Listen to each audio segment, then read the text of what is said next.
Hello friend, మనం ఎక్కడికి వచ్చామో తెలుసా? రఘుపతి ఛాయన శతయోజన శతశతయోజన శరధి జెండే క్షేత్రం. మనమైతే ఇక్కడికి నిన్న నైట్ అయితే వచ్చాం ఫ్రెండ్స్. వ్లాగ్ తీద్దామంటే ఫుల్ వర్షము, జనాలు అయితే చాలా మంది వచ్చారు, కూర్చొని కూడా ప్లేస్ లేదు. నిన్న నైట్ అయితే ఇదిగో ఈ ఒక్క క్లిప్ తీసా, చూడండి ఎలా ఉందో. ఇక్కడ వీళ్ళైతే కోలాటం వేస్తారు, ఫుల్ వర్షం పడుతుంది, జనాలు చూడండి ఎంత మంది ఉన్నారో.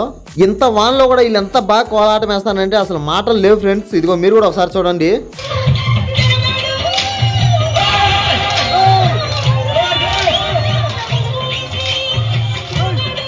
సో మనమైతే నిన్న ఆ వర్షం వల్ల వ్లాగ్ అయితే చేయలేకపోయాం. ఈ రోజు ఉదయం లేచి వ్లాగ్ అయితే స్టార్ట్ చేసేసాం. ఇప్పటికే చాలా లేట్ అయిపోయింది ఫ్రెండ్స్. ఇంకైతే మనమైతే గుండు చేయించుకోవడానికి వెళ్తాం. చలో, ఇదిగో ఇక్కడే గుండు చేయించుకునే టోకన్లు అయితే ఇస్తానంట. నేనైతే ఫ్రీ అనుకున్నా, అక్కడికి వెళ్ళినాక వాళ్ళు 40 రూపాయలు అన్నారు.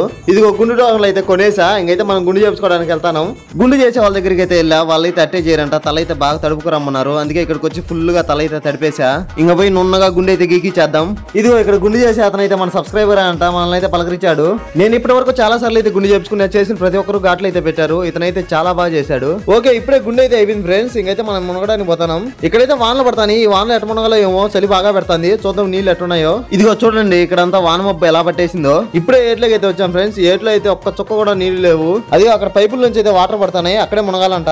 ఏట్లో అయితే నీళ్లు లేవని చెప్పేసి అందరూ అంగళ్ళు రంగల రాటలు అన్ని పెట్టేశారు. ఆలస్యం చేయకుండా అదిగో అక్కడ పోయి మునిగేద్దాం. వామ్మో, ఈ నీళ్ళు అయితే ఫ్రిడ్జ్ లో కంటే దారుణంగా ఉన్నాయి. ఏట్లో నీళ్లు ఉండేప్పుడే చాలా బాగుండేది మునగడానికి. చూడండి ఏట్లో మొత్తం అంగళ్ళు రంగల రాటాలు ఎట్లా పెట్టేశారో. నేనైతే మర్చిపోయి వాచి తీయకుండా మునిగేసా. వాచి గోవిందా. మా అల్లుడు చూడండి వాచి పోయిందని చెప్పి డాన్స్ చేస్తాడు. ఇంకా మనం అయితే స్నానం చేసేసి రెడీ అయిపోయి శ్రీ గండి వీరాంజనేయ స్వామి దర్శనానికి అయితే వెళ్తున్నాం. ఒకసారి దర్శనానికి క్యూ చూడండి ఎంత పొడవుందో. గుడి లోపల అయితే వీడియోలు తీయకూడదంట, ఒకవేళ పొరపాటుని తీసినా కూడా 2000 ఫైన్ వేస్తారని చెప్పారు. ఇదిగో ఆంజనేయ స్వామి దర్శనం మీరు కూడా చేసుకోండి. మీకు చూపించడం కోసం నేనైతే ఒక చిన్న క్లిప్ అయితే తీసా. ఇదిగో ఇక్కడ కనిపిస్తుంది అయితే పాత గుడి. ఈ గుడిని అయితే రీమోడలింగ్ చేస్తున్నారు.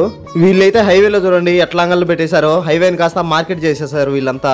దర్శనం అయితే అయిపోయింది ఫ్రెండ్స్. ఇప్పుడే మేమైతే రూమ్కి వచ్చాం. బయట మసాలా పూరి అమ్ముతుంటే అవి అయితే కొనుక్కున్నాం. ఎలా ఉన్నాయి తిని చెప్తాం. మసాలా పూరి మస్తుంది. మనకైతే ఆ పూరి ఒకటి సరిపోవట్లేదు, అందుకే ఇడ్లీ తినడానికి అయితే వచ్చేసా. ఇడ్లీ అయితే ప్లేట్ 30 రూపాయలు చెప్పారు, 3 ఇడ్లీ పెట్టారు. టేస్ట్ విషయానికి వస్తే ఓకే, బానే ఉంది, పర్లేదు. ఇదిగో ఇక్కడ నుంచి అయితే గండి క్షేత్రం మొత్తం కనిపిస్తుంది. ఒకసారి చూడండి. దేవుడి దగ్గర కొట్టిన కొబ్బరి చిప్పలన్నీ తెచ్చి ఇక్కడైతే ఎండేస్తాను. ఇదిగో ఏరు దాటుకుని అవతలకి వెళ్తే శివాలయం, సాయిబాబా గుడి, ఇలా టెంపుల్స్ అయితే చాలా ఉన్నాయంట. మాకైతే టైం కుదరక మేమైతే వెళ్ళలేదు. ఇంకా మనకైతే ఒక పని మిగిలిపోయింది, అదే లడ్డు ప్రసాదం. అది తీసుకోవడానికి వెళ్తున్నా. ఒక్క లడ్డు ధర 50 రూపాయలు అంట. నేనైతే ఒక 6 లడ్లు అయితే కొనేసా. ఇంకా మాల్లుడు అయితే అడిగిపోయినా ఏదో ఒకటి కొనంది, ఇంటికి రాడు, అందుకే గద కొనేశాడు. ఈ గద ఏం చేసుకుంటారా అని అడిగితే నన్ను కొట్టడానికి అని చెప్పాడు. ఓకే ఫ్రెండ్స్, గండి క్షేత్రం వ్లాగ్ మీకు ఎలా అనిపించిందో ఒకసారి కమెంట్ చేసేయండి. మీరు కూడా ఎప్పుడైనా గండికి వచ్చింటే కమెంట్ చేయండి. Okay bye.